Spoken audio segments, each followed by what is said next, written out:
Man of masses NTR సంచలన దర్శకుడు Prashanth Neel combination లో వస్తున్న భారీ చిత్రం డ్రాగన్. అసలు ఈ కాంబో ప్రకటించినప్పటి నుంచే నందమూరి అభిమానుల్లో ఇండస్ట్రీ వర్గాల్లో అంచనాలు ఆకాశాన్ని తాకాయి. ఇక అంతకు మించి అనేలా ఫస్ట్ గ్లిమ్స్ ఉండడంతో డ్రాగన్ బాక్స్ ఆఫీస్ దగ్గర సృష్టించబోయే విధ్వంసం కోసం ఈగర్ గా వెయిట్ చేస్తున్నారు టైగర్ ఫ్యాన్స్.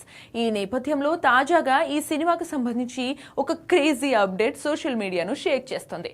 ఈ చిత్రంలో ఏకంగా 70% హై వోల్టేజ్ యాక్షన్ సీక్వెన్స్ ఉంటాయని తెలుస్తోంది.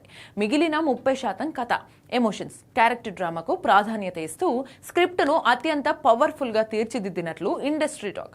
కథలోని ఎమోషన్ ఎంత బలంగా ఉంటుందో దాని నుంచి వచ్చే యాక్షన్ కూడా అంతే తీవ్రంగా ఉంటుందట. మామూలుగానే ప్రశాంత్ నీల్ సినిమాలో యాక్షన్ డోస్ ఎక్కువగా ఉంటుంది. అలాంటిది మాస్ హీరో ఎన్టీఆర్ తో ఇంకా ఏ రేంజ్ లో ఉంటుందో ఊహించుకోవచ్చు. అందులోనూ 70% యాక్షన్ అంటే థియేటర్లు తగలబడిపోతాయని చెప్పడంలో ఎలాంటి డౌట్స్ అక్కర్లేదు. ఈ సినిమా ఎన్టీఆర్ కెరియర్ లోనే అత్యంత ఇంటెన్స్ యాక్షన్ డ్రామాగా నిలవడం ఖాయంగా కనిపిస్తోంది. మొత్తంగా కేజీఎఫ్, సలార్ చిత్రాలతో యాక్షన్ జానర్ ను నెక్స్ట్ లెవెల్ కు తీసుకెళ్లిన ప్రశాంత్ నీల్ ఎన్టీఆర్ మాస్ ఇమేజ్, ఇంటెన్సిటీని వాడుకుని సరికొత్త రికార్డులను సృష్టించేందుకు సిద్ధమవుతున్నారు. మరి డ్రాగన్ బాక్స్ ఆఫీస్ వేట ఎలా ఉంటుందో చూడాలి.